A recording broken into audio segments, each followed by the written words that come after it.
Bienvenidos al 7º episodio de Conversaciones DLC, un podcast de lo cotidiano y lo no tanto. Yo soy Efraín Mendicuti y como saben, mi objetivo al abrir este nuevo espacio es conversar con algunos de los principales líderes de pensamiento, negocios, educación y cultura en el mundo de habla hispana para compartir con ustedes cómo estos líderes con su trabajo y ejemplo nos muestran sus más importantes lecciones y mejores prácticas y hábitos para que todos nosotros logremos hacer en nuestras vidas de lo cotidiano algo extraordinario. ¡Comenzamos!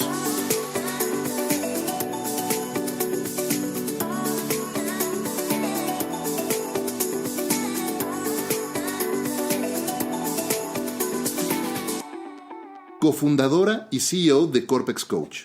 Poseedora de 2 maestrías, la primera en neurolingüística y la segunda en Rational Behavioral Therapy, y además poseedora de un doctorado en psicología. Es coautora del libro Liderazgo Sustentable, con los pies en la tierra y la cabeza en el cielo, y autora del libro Mírame y enamórate. Es mamá, amiga y maestra. Es experta en neurociencia, liderazgo y personal branding. Es una extraordinaria mujer que como coach ha apoyado a altos directivos y CEOs de empresas como Cisco, Mercer, Hasbro y Tiffany, entre otros. Es una increíble Master Coach quien ha encabezado, junto con su igualmente extraordinaria socia Ori, la formación de decenas, si no es que de cientos de coaches ejecutivos y corporativos en México y América Latina, entre los que además, debo de confesarles, tengo la enorme fortuna de contarme. Es mi Master Coach y amiga, la doctora Mercedes Yan.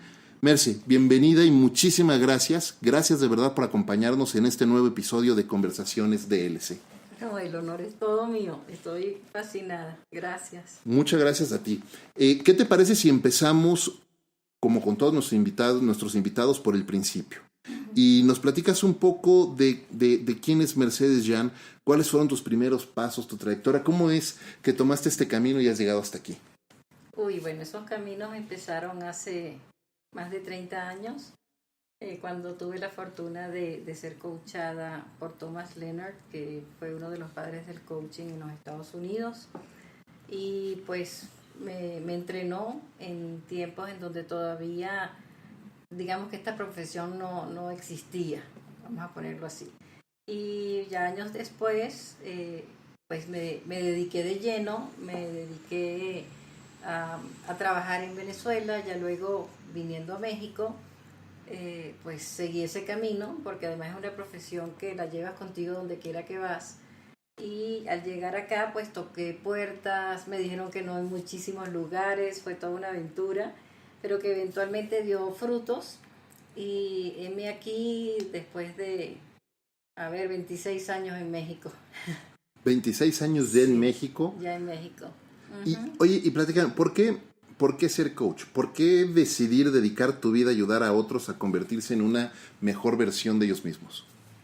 Para mí, pues uno se va dando cuenta que mi vocación es la gente. Mi vocación es la conexión profunda con las personas. Y además mi misión, como te comentaba hace un ratito, es ser parte de hacer a Latinoamérica el ombligo del mundo, en donde Latinoamérica es vista con admiración, con respeto, con alegría, y pues ese es como mi granito de arena para llegar a cumplir esa misión. Pienso que podemos hacer negocios más allá de lo usual, y para hacer eso pues necesitamos tener un cambio de paradigma, necesitamos crecer como personas y evidentemente tener un estudio continuo, porque pues no pasa de un día para otro, ya crecí, ya soy, no, seguimos y seguimos y seguimos. Totalmente. Y fíjate, pensando en eso, y me encanta lo que mencionas de esa misión de hacer que América Latina se convierta en este centro de atención, de respeto, decías, de admiración y ser el ombligo del mundo, ¿no? Me encanta, pero además México quiere decir justo el ombligo de la luna. Exacto, ¿no? Sí, eso es lo que significa. Me encanta a mí ese nombre, ese significado. Y ahorita mencionabas, ¿no? Hay que seguir estudiando y hay que seguirse preparando. Y es que hoy es interesante, ¿no? Porque vivimos en una época donde parece que todo es instantáneo y las nuevas generaciones que están acostumbradas a estar utilizando todas las plataformas digitales y sociales están acostumbradas a publicar algo en la red social que utilicen y tener un like de inmediato y empezar a alimentar un poco su ego con likes casi instantáneos. Pero la realidad de las cosas es que el camino del éxito es doloroso y es de mucho trabajo y de mucho tesón, y todo tiene su tiempo, ¿no? Todo toma su tiempo, requiere de mucho estudio y de mucha educación también. Vaya, en otras palabras, el talento es súper importante, pero reforzarlo con esfuerzo, estudio y trabajo y entrenamiento es mucho más importante. ¿Qué es lo que tú has estudiado? Porque tú tienes, estaba leyendo el otro día tu biografía y tienes tantos estudios que es impresionante. Platícanos un poco de ese camino. Fíjate que ese camino es parte de la misma búsqueda personal que es el recorrido que todos hacemos. Y en mi caso, pues fue a través del aprendizaje, de tomar entrenamientos, de ahondar en lo que era el ser humano, de hacer profundidad en cómo podía Dios llegarle con más facilidad, poder influenciar, poder dar lo mejor de mí, y eso no lo puedo hacer si no tengo, lo pensaba que no, si no lo podía hacer si no tenía un conocimiento acerca de lo que significa ser humanos y de lo que son las personas, tratando de más o menos tener un apoyo para mí, para poder fortificarme en mi parte profesional. El ser humano es tan fascinante que no hay receta de cocina. Aprendí que lo más importante es entregarse uno a la otra persona, darle lo mejor que podemos entregarle, que es la escucha, el retarlos, el entender, por ejemplo, cuáles son los procesos y las cosas que hacen a las personas más felices, y compartir eso con mis clientes, con los amigos, en la familia. Ser mamá es parte importantísima de este proceso, porque allí pues aprende uno de los hijos, comparte con los hijos, vive muchísimas aventuras y ups y downs con los hijos. Entonces toda esa relación de entrega hacia ellos a mí me enseñó, además de los estudios que tú me estás preguntando, pero lo que más me enseñó creo que son ellos, porque aprende uno de que los clientes son como los hijos. Oye, pero entonces podríamos decir que el ser mamá, la maternidad o la paternidad en el caso de los hombres, ayuda a formar mejores coaches. Pues depende de si tú lo tomas como parte de tu aprendizaje. Lo pregunto porque sabes que a mí me pasa muy chistoso cuando estoy platicando con mi hija, ¿no? Y ahora que está pues ya entrando a la preadolescencia, ya iba un poco, ¿no? Todavía le falta, pero de repente ya tiene destellos ahí de algunas cosas, y yo me he descubierto a veces queriéndole responder algo de eso no se hace así o no se responde de esa manera, y yo mismo me meto freno de mano y me recuerdo a mí mismo que no es, por lo menos ese no era el approach o la forma que a mí me gustaba que usaran mis padres conmigo, y entonces ya le digo, no, a ver, se vale que estés enojada, se vale que no te guste, y está muy bien que digas lo que no te gusta, y está perfecto que seas firme y digas, yo quiero esto. Lo que no se vale es que lo hagas de manera grosera o ofendiendo a otros. Pero entonces ya no es como no sé, en otras generaciones, a lo mejor a la nuestra, que nuestros papás nos decían, eso no se hace así, no sé, y ¿por qué? Pues porque lo digo yo, ¿no? Exacto. Como que ha cambiado un poco. Sí, porque bueno, hemos evolucionado, hay todavía cosas del pasado en donde pienso que hacían las cosas muy bien, y otras en donde uno, aprendiendo a conocer al hijo, pues sabe y conoce las necesidades, genera confianza. Mis hijos se acercan mucho a mí, me preguntan, me hablan inclusive de sus secretos o de sus cosas, Entonces eso es como que crear una relación como lo tendrías que hacer en un proceso de coaching. Claro, generar esa empatía, esa conexión. Y esa conexión y esa confianza y ese buen humor, y a veces el humor ayuda como a destrabar cosas y a generar una relación genuina en donde el cliente sabe que cuenta con uno. Y yo creo que a veces somos como, en algún momento, como la pluma de Dumbo, que él volaba sí y solo sí tenía su pluma, hasta que se da cuenta de que puede volar solo. Y esa es, digamos, la función de nuestra con nuestros clientes, que puedan volar solos. Oye, me encanta esa analogía. Fíjate, nunca lo había pensado así con la pluma de Dumbo, pero pensando en eso, ¿cuál dirías tú? Porque decíamos hace rato, has ayudado a tantas personas y acompañado a tantas personas como coach de distintas áreas, ¿no? Sí. Ejecutivos, CEOs, directores de recursos humanos, directores de marketing, de todo, ¿no? Uh-huh. De todos colores y sabores. Seguramente tienes historias, muchísimas, y momentos que te han generado muchísima satisfacción ver y ayudar a alguna persona en particular, ¿no? Uh-huh. ¿Cuál sería, sin que platiques de la persona, porque siempre es un proceso confidencial, pero ¿qué anécdota dirías tú te da mucho orgullo que soltaron la pluma de Dumbo? A ver, hay uno en particular que era interesantísimo, porque cuando comencé a trabajar con esa persona, digamos, lo hicieron por a ver si lo salvamos, el típico. Estaba concursando para ser vicepresidente de la empresa donde él trabajaba, y pues querían, porque es un hombre muy inteligente, pero que tenía sus temas en liderazgo y con su branding, etcétera, etcétera.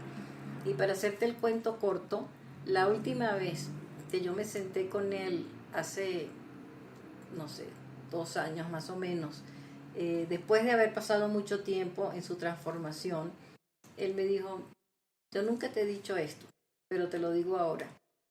Lo que la tecnología me dio y lo que aprendí contigo me ayudó a cambiar a 3/4 partes del mundo. Wow. Por supuesto me quedé muda, y muy interesante ver la evolución de esa persona, que hicimos un trabajo, fue el vicepresidente de la empresa, pero siguió volando y se convirtió en presidente de una de las compañías de tecnología más grandes del mundo. Es una persona brillantísima, divino, con sus pies muy en la tierra, y lo ves tan fascinado de decir: yo pude hacer esto por tanta gente. Oye, increíble. Ese ejemplo me lleva a pensar mucho en tantos ejecutivos que llegan muy alto y que llegaron ahí porque, claro, se esforzaron muchísimo, trabajaron mucho por años, sí. Pero también de repente llegan a un momento en el que han trabajado tanto y les ha costado tanto trabajo llegar a ese punto, que llegaron ahí de una forma. Uh-huh. Y como dicen por ahí, no, what got you here won't get you there. Exactamente. Y entonces sacarlos de ese tienen un mindset fijo, ¿no? Uh-huh. Y entonces están pensando que así tienen que ser las cosas, y los demás y el resto del mundo se tienen que adaptar a lo que ellos dicen. Uh-huh. Y se empiezan a aislar, se empiezan pues sí, se empiezan a aislar ellos, se empiezan a enajenar a los demás, y tienen este fixed mindset. Y entonces un libro que a mí me encanta es el de Growth, de Carol Dweck, uh-huh. Hablando precisamente de The Growth Mindset, ¿no? Uh-huh. ¿Cómo es el proceso? ¿Cómo ayudar? Porque en estos casos has ayudado a muchas personas a cambiar, precisamente, a tener aprender que tienen que pueden pensar de maneras distintas, y que esas habilidades que piensan que no pueden tener, de empatía, de conectar con la gente, de escuchar mejor, son los famosos soft skills que les llaman muchas corporaciones, sí. Que no son soft, son los más importantes. Son los más importantes, son los relevantes, totalmente. Son personas que cuando se empieza a trabajar con ellos, la data ayuda mucho. Y para ellos el paso más importante es vamos a decir, una confrontación de qué es lo que dicen los resultados de los assessments. Claro. Que los vean allí están. O sea, yo no vine aquí a decirte que seas dulce y tierno porque se me pega la gana. Mira lo que está pasando acá. Ese es número 1. Número 2 son las personas que son tales sus ganas de seguir adelante, que están dispuestos, si uno le presenta las cosas bien, a hacer los cambios que haya que hacer. Y tienden a operar y accionar rapidísimo. ¿Sí me explico? Ajá. Ellos pudieran al principio quererse medir. Ajá. Pero como uno no le sigue el juego, pues aquí yo no me estoy midiendo contigo en lo Claro. más mínimo. Presento la data, le pongo las cosas en blanco y negro y ahí empezamos porque se esconden bajo una careta de superpoder. Uh-huh. ¿Sí? Y yo les digo que ellos son como las tortuguitas. Por supuesto no les gusta. Y me dicen, ¿cómo es eso? Y les digo, no. Me refiero a caparazón duro por fuera porque por dentro estás muy blandito. Uh-huh. Y lo que vamos a hacer es suavizar la caparazón y poner un poco más fuerte lo de adentro. Para que no tengas que estarte defendiendo tanto y demostrando tanto y siendo el más fuerte y el más grande y el que más grita y etcétera, etcétera, etcétera. Y así empezamos el trabajo. Por supuesto que antes de todo eso tiene que haber un rato de conversación donde ellos digan si quiero trabajar contigo o no, porque uno no es monedita de oro para Claro, que por todo el mundo supuesto. quiera. Y sí, se transforman espectacularmente bien ellos, o sea, les queda claro y siguen. Me llamó mucho la atención lo que mencionabas ahorita, además activan muy rápido ese cambio, es decir, son personas claro, seguramente deben ser personas con resiliencia porque Claro. por algo llegaron a ese punto, llegar a esos niveles no es fácil en ningún lado. No, y ellos ponen a prueba todo. Merce, un tema que a mí en lo personal, tú sabes, a mí me gusta mucho, es justo el tema de personal branding. Y no hablo de solamente crear y promover un personaje, sino de tener claro quién eres, cuál es el legado que quieres dejar, cuál es la huella que quieres dejar en la vida de otros. Y me encantaría que nos platicaras un poco, tú eres una experta en personal branding y uno de los productos que más facilitas con tus clientes es ese tema. ¿En qué consiste? ¿Qué es personal branding? Mira, personal branding es poderte mostrar desde lo más genuino de tu ser. Personal branding es poder tener, que la gente te tenga en el tope de su mente, indistintamente del tiempo que pueda pasar. Personal branding yo creo que el símil para mí es ser genuino. Entonces es un proceso en donde se trabaja mucho al individuo, su misión, su visión. O sea, nosotros trabajamos el propósito, los no negociables de la persona, trabajamos los valores de la persona. Que por cierto, tengo que hacer un paréntesis rapidísimo. No sabes cómo te agradezco y cómo me ha ayudado a la fecha el tema de los no negociables. Pero eso es importantísimo. Me ha ayudado muchísimo tenerlo muy claro cuáles son. No, es que cuando tú tienes eso claro, tomar decisiones es muy fácil. Ahí no hay manera de enredarte ni de complicarte. Entonces, esos 3 elementos los trabajo mucho con mis clientes. Trabajamos también cuál es el producto que ellos, vamos a decir, cuál es el servicio o el producto que ellos dan. No necesariamente porque tengan un producto o un servicio, pero por qué razón, qué es lo que ellos hacen que influencia a las demás personas o por lo que las personas lo recuerdan. Uh-huh. En el personal branding trabajamos el tema también de cómo posicionarte por escrito y cómo posicionarte verbalmente. O sea, ahí es donde interviene la parte del liderazgo, sobre todo cuando trabajo con CEOs, es una mezcla de branding y de liderazgo. ¿Cuál es el lenguaje? ¿Cómo te acercas a las personas? ¿Qué cosas van a ayudar al cliente a bajarle la guardia o a bajarle la guardia al otro? Uh-huh. ¿Cómo te haces alcanzable para la gente y que la gente no se siente invadida o muy impresionada porque tú tienes una posición X, Y o Z. Qué importante, pasa. ¿No? Qué importante. Sí, muy importante. ¿Qué feedback, qué retroalimentación o qué comentarios te hacen tus clientes de este nivel, CEOs? Justo en ese sentido, porque yo me imagino que se deben de sentir aislados de repente, ¿no? Cuando están, no sé, en la fiesta de fin de año y la gente no se quiere acercar, pero porque les da miedo o pena acercarse a platicar con el jefe. Sí, esa es de las cosas que más se trabaja. Un líder tiene que ser una persona apreciada y respetada. Ya ese liderazgo del miedo está pasé, eso es obsoleto, eso no sirve para nada, eso lo que hace es menguar la calidad de vida dentro de la organización, menguar el potencial de la gente, menguar los resultados, claro. O sea, trae demasiadas consecuencias no deseables que pensar en ese tipo de líder es como quedarnos en la época de las cavernas, digámoslo así. Y eso es uno. Y otro es la diferencia entre ser jefe y ser líder. Uh-huh. ¿Cuál sería? Para beneficio de... Un jefe es una persona que da órdenes, que dice cómo hacer las cosas, que manda, ¿sabes? Que tiene a la gente como temerosa, incómoda. Uh-huh. Y un líder es una persona que inspira a su gente, que les apoya o propicia el ambiente para que la gente saque lo mejor de sí mismos, que genera bienestar en el trabajo. Uh-huh. Que es una de las cosas que uso muchísimo en todos estos procesos, es la felicidad en el trabajo.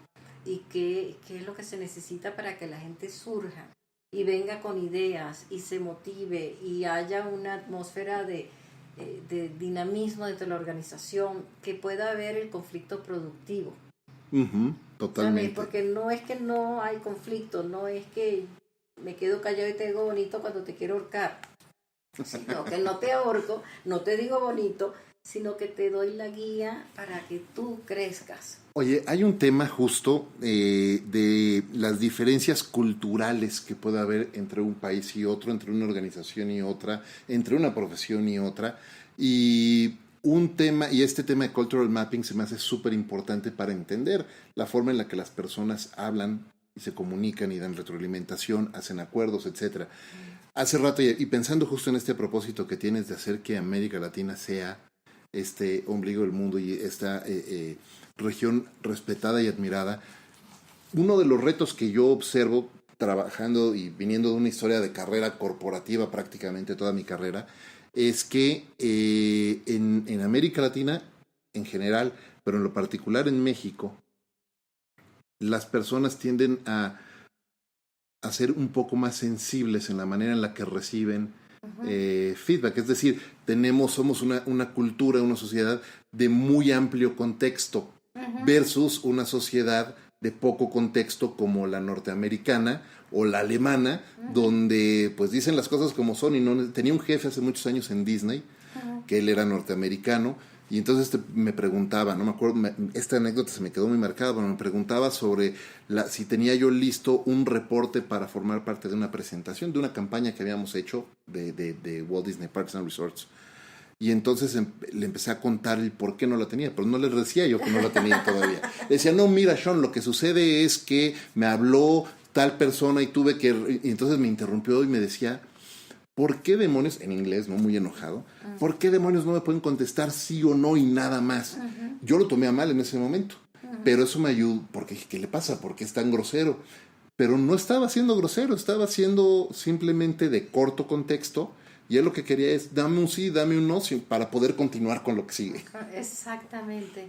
Eso es una de las cosas con las que trabajo mucho, sobre todo a líderes que vienen de otras culturas. Y por supuesto, cuando trabajamos eso, pues el líder se convierte en el adorado y el amado de toda la empresa.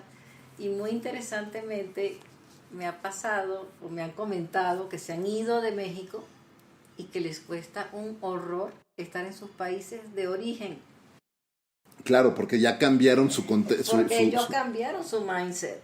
Claro. Porque la idea aquí no es haz esto, haz aquello, como si fueras un perrito de Pavlov.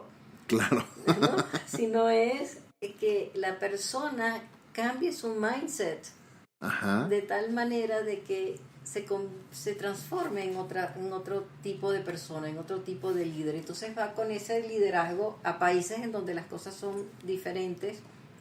Y sí me dicen, sí lo utilizo, me funciona muy bien, pero ¿cómo me hace falta México? O sea, de verdad digo, es que hay que vivir Latinoamérica para sentirla. Totalmente. Porque aquí, no sé, hay una humanidad y un contacto y una forma en las relaciones hasta con el señor de la carnicería. O sea, da lo mismo. Sí, sí, A sí, donde tienes quiera razón. que vas, que te hace sentir tan bienvenido constantemente. Uh-huh. Yo digo que México tiene una cultura de anfitrión. O sea, que la gente es anfitrión constantemente. A lo mejor no te das cuenta, pero yo como extranjera, y ya después de 1000 años en México, sigo diciendo, wow, es que es impresionante. Lo sigues notando después de más de 20 años acá. No hay manera de que no lo note, y sobre todo cuando salgo, Ajá. es cuando más se nota, que dice, wow, es que México es otra cosa. Qué rico escuchar eso. Oye, mencionabas los no negociables hace rato. Uh-huh. Te decía que a mí me han sido muy, muy útiles entender mis no negociables. Pero me gustaría, para beneficio de quienes nos están escuchando, que pudieras platicar un poco más de qué son los no negociables y cómo los usamos en el día a día. Los no negociables son las cosas que más valoramos en la vida. Para ello, pues puedo ponerte un ejemplo personal. Para mí un no negociable son mis hijos. Uh-huh. Y cualquier persona o situación que se atente contra ese bienestar que yo tengo hacia mis hijos, simplemente es para mí muy fácil, no, ya no está. Había una persona, un cliente, que me estaba contando que tenía problemas con su pareja, que esto, que lo otro, y me platicaba de qué era lo que le estaba pasando, y le digo, vamos a ver tus no negociables, porque enseguida capté que había pasado, y revisamos, y efectivamente eso que lo tenía él mal era un no negociable de él. Y sin embargo lo tenía descuidado. Y ahí entonces fue cuando dijo, no me había dado cuenta de eso. Le digo, los no negociables son sagrados. ¿Qué son? ¿Cómo podemos sacar un no negociable? Pues para tu audiencia decirles, hagan una lista de las cosas que más valoran.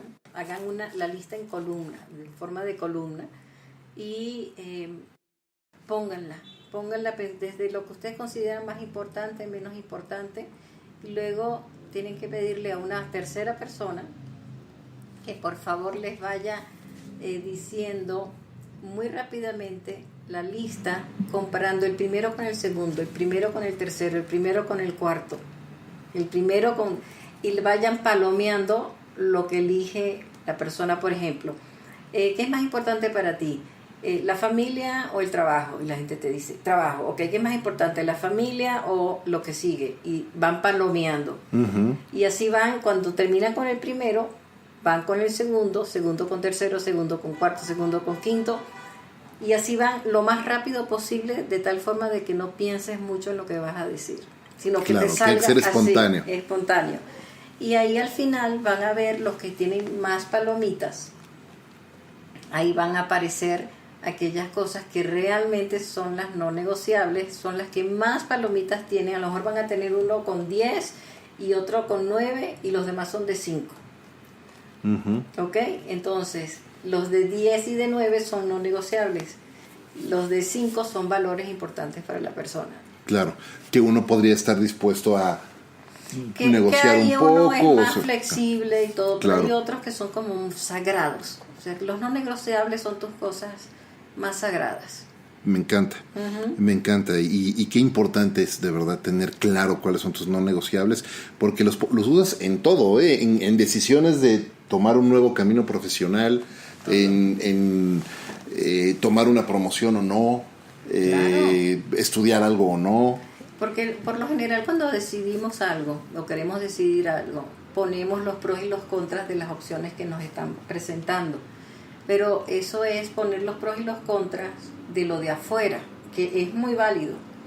Sin embargo, cuando tú pones tus pros y tus propios contras, que son mis no negociables, en donde se respetan aquí y no se respetan acá, por mucho más atractivo que sea Claro. desde afuera, para mí sería un problema, no duraría mucho en el trabajo, habría roces, etcétera, etcétera. Totalmente, totalmente de acuerdo. Oye, regresando al tema de personal branding, continuando con el tema de personal branding, otra de tus especialidades es la neurociencia.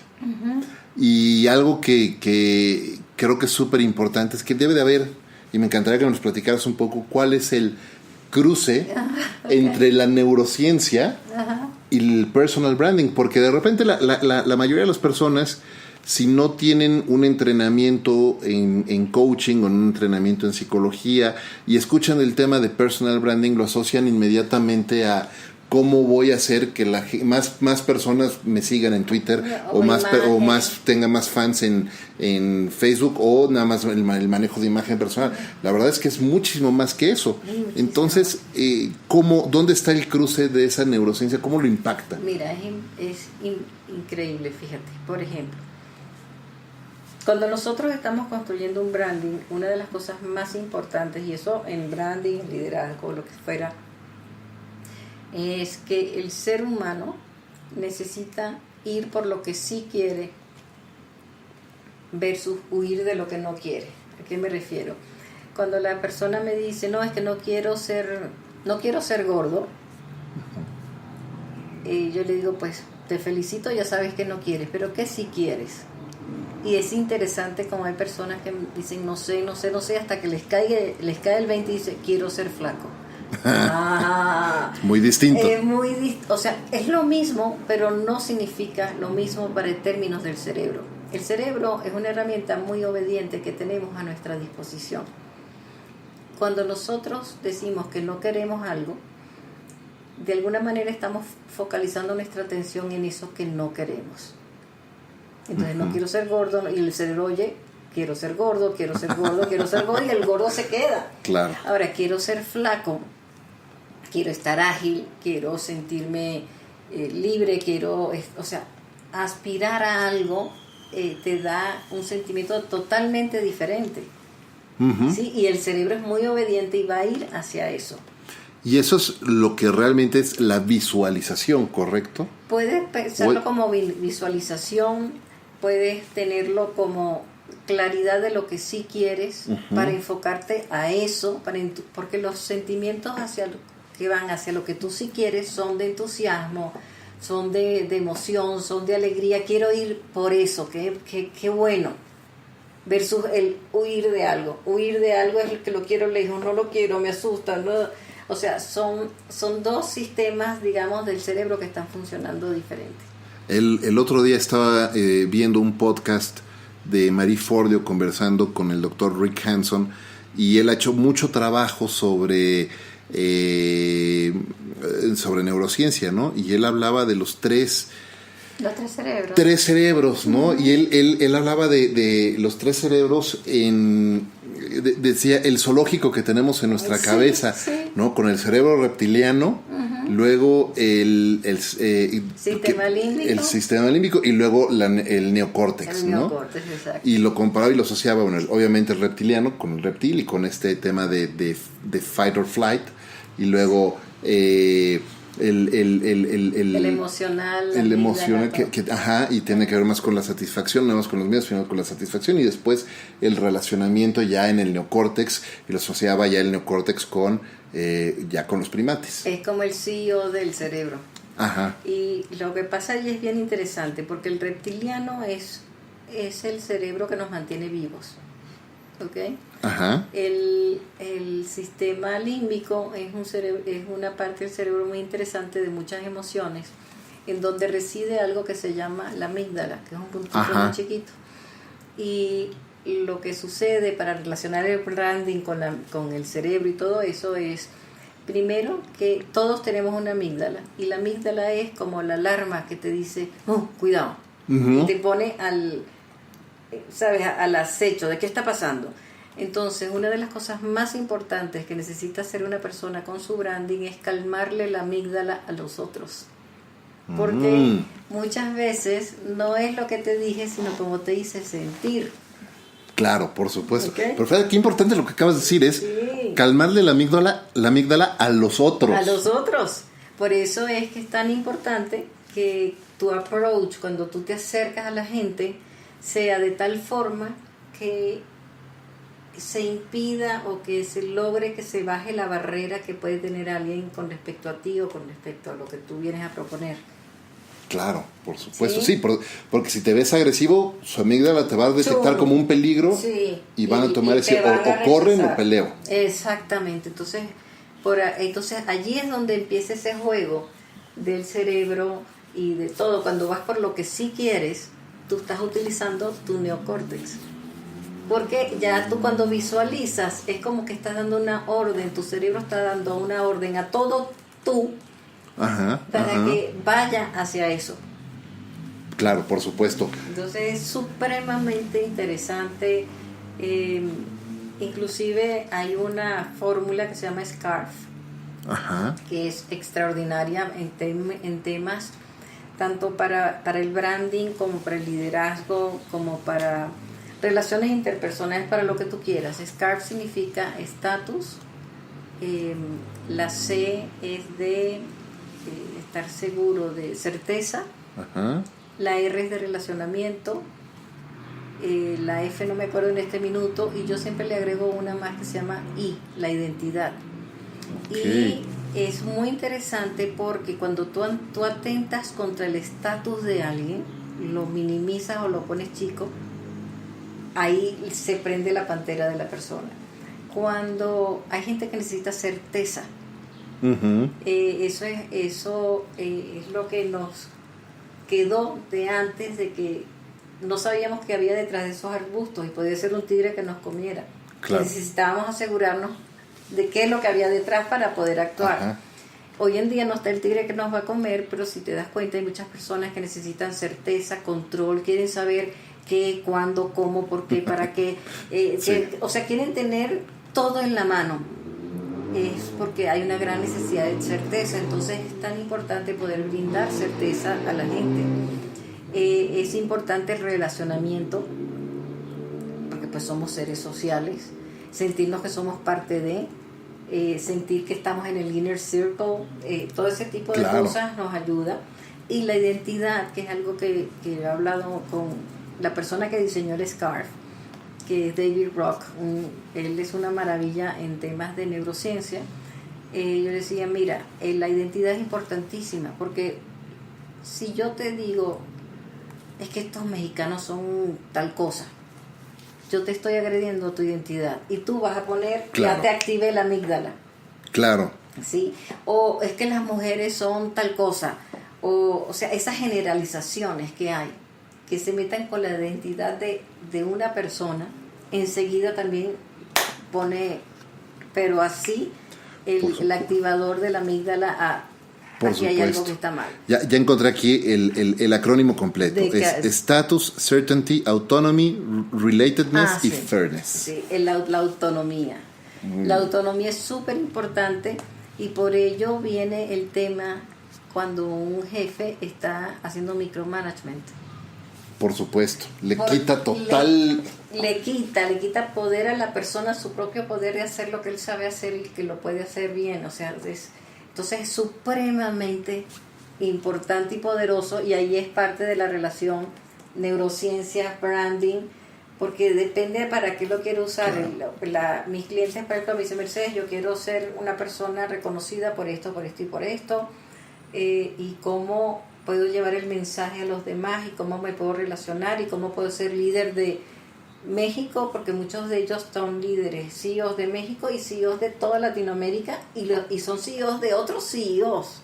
Sí, por supuesto. Entonces, esto es supremamente poderoso para que ellos tengan una herramienta práctica de cómo se van a relacionar, cómo van a hacer a las personas, cómo le van a dar el estatus, la certeza, la autonomía, el relacionamiento y la identidad que merece toda persona, para que todos colaboremos. Claro, y además, hablando justo ahorita que hablabas de autonomía también, me recordaste mucho también que que es parte de lo que las personas necesitan para sentirse motivados, sentir esa autonomía. Creo que es Daniel Pink, ¿no? Quien lo ha hablado, Mastery, Autonomy y Purpose. Y el propósito eso es lo primero que trabajamos con los clientes. Vamos a trabajar propósito y lo vamos a hacer de una forma muy sui generis, muy infantil si tú quieres. Ajá. Pero es como vamos a llegar a realmente encontrar cuál es ese propósito que a ti te mueve y que puede generar maravillas para mucha gente. ¿Te has encontrado en algún momento a lo largo de tu carrera como coach con algún caso o algún cliente que redescubre su propósito y hace un cambio total de carrera? Sí me ha pasado y de carrera y de todo sentido. Hubo uno que, trabajamos y empieza a darse cuenta de tantas cosas que no había querido darse cuenta, pero que ya no le quedó más remedio que hacerlo y transformar su vida, desde divorciarse, irse a otro lado, separarse del hijo, pero asegurarse de que siempre estaban juntos. Ahorita ese me estoy recordando de ese, probablemente hay algún otro que no me viene a la mente, porque la mayoría, cuando uno trabaja con el nivel de CEO, ellos están muy claros que ellos quieren seguir siendo... Quieren un camino ya. Sí, o sea, que quieren ser los reyes de la fiesta, pero bien. ¿Cómo descubre uno su propósito? O, mejor dicho, mejor aún, ¿cómo uno define su propósito? Porque existe como esa leyenda urbana, y sobre todo ahora está tan, digamos, se han creado tantos mitos alrededor de los éxitos de la noche a la mañana, de el emprendedor tecnológico de que un día hizo una aplicación y se volvió multimillonario y bueno, no dudo que haya algunos casos por ahí de mucha fortuna, pero realmente el propósito a veces es más difícil de lo que uno piensa encontrar, ¿no? ¿Cómo uno puede ir descubriendo su propósito? Mira, para mí, primero definimos qué es propósito. Para mí propósito es algo muy egoísta y al tiempo muy generoso. ¿Por qué? Porque tu propósito es algo que para ti es muy importante, muy relevante, y que no pudieras estar sin eso, y al mismo tiempo generoso, porque es algo que tú vas a compartir con el mundo. ¿Sí? Claro. Sí, tu mejor trabajo para el mundo. Tu mejor trabajo, tu mejor versión de ti, como lo quieras ver. Entonces, con esa definición, el trabajo de descubrir el propósito puede ser un trabajo largo, un trabajo minucioso, un trabajo en donde hay que ver, por ejemplo, ¿qué jugabas cuando eras pequeño? ¿Cuáles eran los juegos que te gustaban? Claro. ¿Qué querías hacer cuando estabas pequeño? Porque allí, ¿qué pasa? Le rompes el esquema a la persona que nunca se va a imaginar que está manejando una empresa de $1,000 millones o quién sabe cuánto, y que le estás preguntando ¿a qué quieres jugar de niño? Sí, entonces como que eso rompe el esquema de lo que pudiera ser una conversación que parece no seria, pero es muy, muy profunda. Uh-huh. Eso es parte de ir escarbando. ¿Qué es lo que más te gusta? Los mismos no negociables también sacan mucho del propósito de la persona, claro, pero muchísimo. Y luego hacer un dibujo, y eso qué significa, y qué es, o sea, y se va desmenuzando. Pero sí, para explicártelo aquí sería como muy largo, pero al final del día es un tiempo en donde el cliente está consigo mismo. ¿Sí? Se regala el tiempo para mirarse, para recordarse, para darse cuenta. Y me dice que lo más importante para mí es, no sé, proveer a mis hijos. Y ese es mi propósito. Cuando uno escucha a una persona así, dice, pero es que los hijos, que son los hijos propios, uh-huh, también son los hijos que no son propios.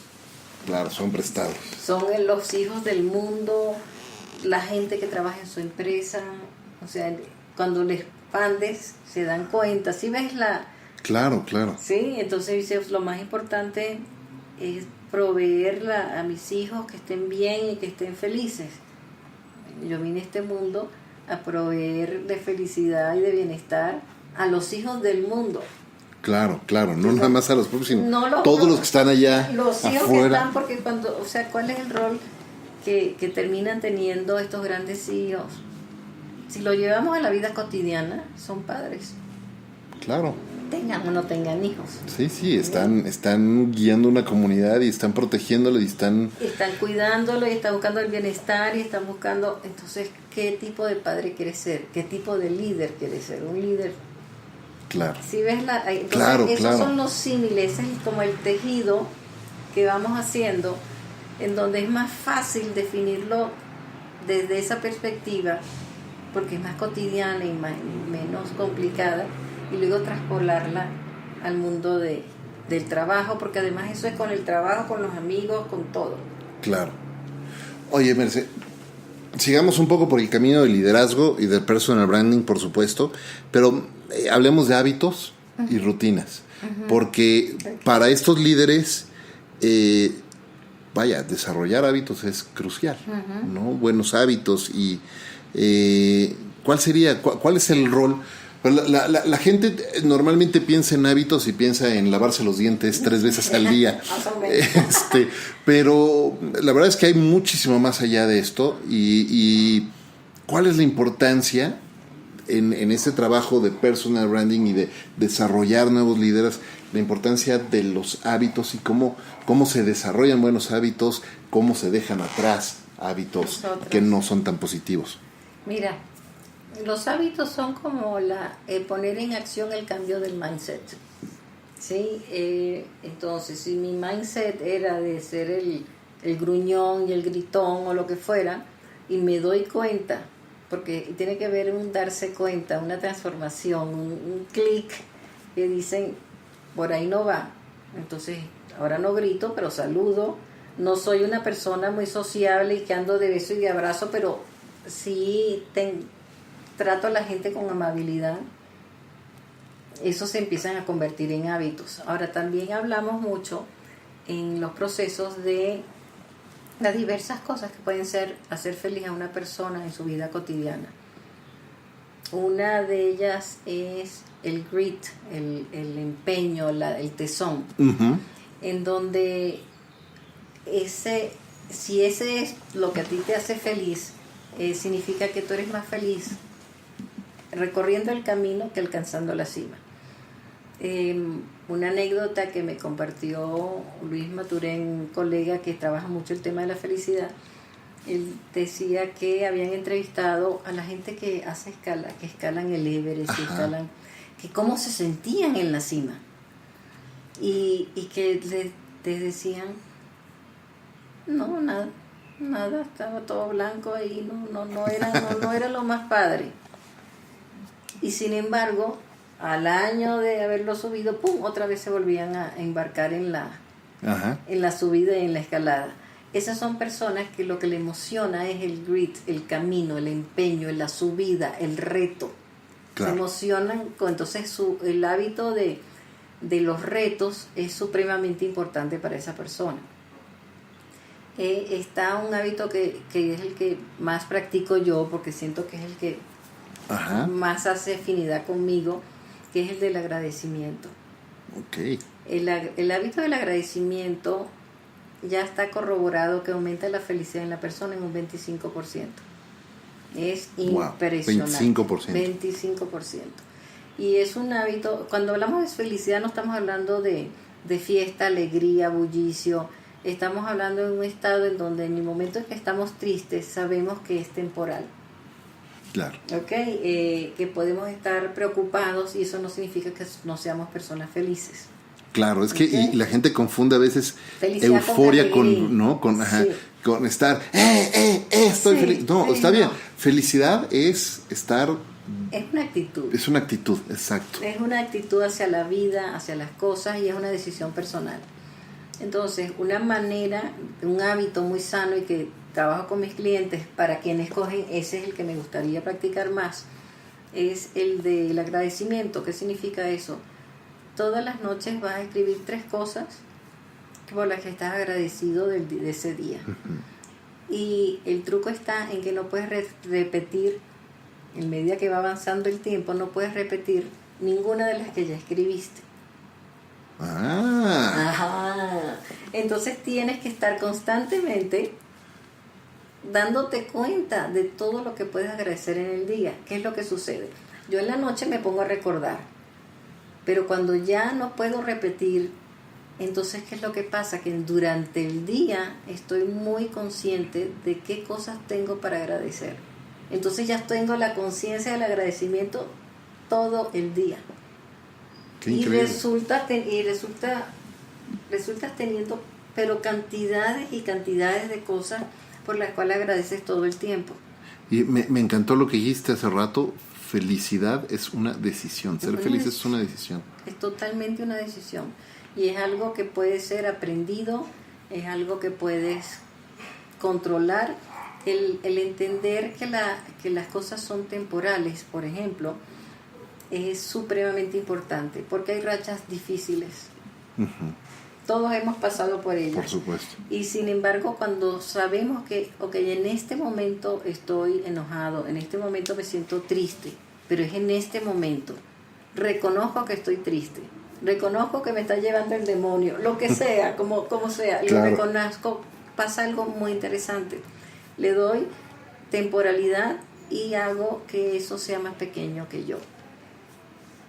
Le das Entonces, temporalidad. ¿Y cómo le das temporalidad? O sea, dices, temporalidad. ¿This too shall pass? En esto, sí, ahorita estoy así, pero esto va a pasar. Claro. Y es que sí, todo pasa. Todo pasa. No y hay puede otra. estar contento, triste, alegre, lo que sea, pero pasa. Entonces es bien importante entender que una cosa es que algo te duela. O sea, el dolor Ajá. es inevitable, pero el sufrimiento Es depende de opcional. uno. Entonces, ¿cómo hago que quede en el dolor diciendo, esta situación está complicada, entiendo, sí, pero esto es temporal, esto va a pasar? Y me enfoco en salir adelante. Claro, Entonces, ¿qué hago? Ya no me añado sufrimiento. claro. Y eso es supremamente importante. Supremamente importante. Me encanta y me encanta platicar contigo y escucharte. Estoy aprendiendo y reaprendiendo tantas cosas. Muchas gracias. Nos estamos acercando al final del episodio ya. Qué rápido. Y antes de ir hacia la pregunta final, ¿dónde la gente que nos esté escuchando te puede seguir? ¿Cómo te pueden contactar? Ay, qué padre. Miren, por Twitter, Muy bien. Meche Jan, Meche Jahn, Instagram igual. Estoy en Facebook, Mercedes Jan, y mi Gmail, mercedesjan@gmail.com. Puestísima cuando quieran, yo fascinada. Muchas gracias. La premisa principal de este podcast es cómo hacer de lo cotidiano algo extraordinario. Y me gustaría preguntarte, además de todas las lecciones que nos acabas de compartir ahorita increíbles, ¿qué es para ti hacer en tu vida, en tu día a día de lo cotidiano, algo extraordinario? Mira, para mí es estar consciente del día que tengo. Despertarme ya es una celebración. Dios mío, estoy despierta, qué maravilla. Que el día está gris, qué maravilla. Que está lluvioso, qué maravilla. Realmente estar consciente. Mira ese pajarito que llegó, mira lo que está haciendo el perrito. Yo tengo 4 perritos y me fascina. Entonces observarlos a ellos, verlos, relacionarme con ellos, es motivo de felicidad. Que además les debo de contar que estaba yo ahorita jugando con 2, porque estamos grabando desde la casa de Mercedes. Gracias por abrirnos la puerta de tu casa. Feliz. Y padrísimos tus perros además. Sí, son una nota, son muy, muy divertidos. Entonces está en no perder la capacidad de asombro. Que llegó el pajarito volando y mira cómo se posó en la fuente, o salió el sol, o se fue, o lo que sea. Es una elección de nosotros, realmente es una elección. Porque lo cotidiano es lo que es realmente la vida. Los grandes momentos suceden, maravillosísimos y espectaculares. Sin embargo, lo cotidiano es lo que nos hace la vida. Entonces hay que hacer de lo cotidiano algo que valga la pena vivir. Y valga la pena vivir es poder ver y abrir los ojos, poder abrazar a una persona que uno quiere, poder compartir un rato con esta conversación tan divina contigo. O sea, es como, ¡wow! ¡Qué maravilla! Y eso definitivamente es lo que hace lo cotidiano para mí algo extraordinario. Me encanta, muchas gracias, Mercedes. Estamos llegando así ya al final de este episodio de Conversaciones DLC, pero antes de irnos, quiero hacerte un reconocimiento, reconocerte porque por muchas razones. Primero, porque eres una eterna estudiante. Y te encanta seguir aprendiendo, tienes esa actitud, esa curiosidad permanente y además la humildad que uno requiere para seguir de verdad aprendiendo todos los días. Y además agradecerte y reconocerte por la enorme labor que has estado haciendo durante tantos años, no nada más coachando y ayudando a otras personas, pero además formando nuevos coaches, formando nuevos líderes. Esa labor es estupenda y de verdad yo te agradezco mucho y te agradezco mucho haberme hecho parte de ese proceso también. Me considero profundamente afortunado por contarme dentro de los coaches que nos formamos contigo, sí, y con Ori, y además de poderme contar entre tus amigos. Muchas gracias, de verdad. Bueno, Efra, lo máximo. Gracias a ti. Gracias y muchísimas gracias también a Balance 22, que todas las semanas nos abre las puertas para grabar desde allá, y también muchísimas gracias a Ricolto Café por ser parte de esta aventura y estar conmigo todos los días. Muchísimas gracias a todos, gracias Mercedes. Gracias a ustedes. Gracias amigos por escucharnos, yo soy Efraín Mendicuti, esto es Conversaciones DLC, un podcast de lo cotidiano y lo no tanto. Hasta la próxima.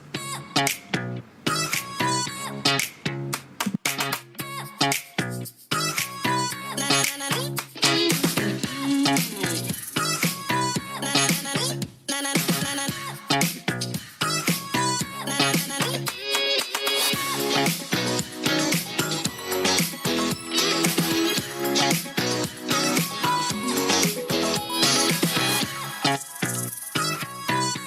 na na.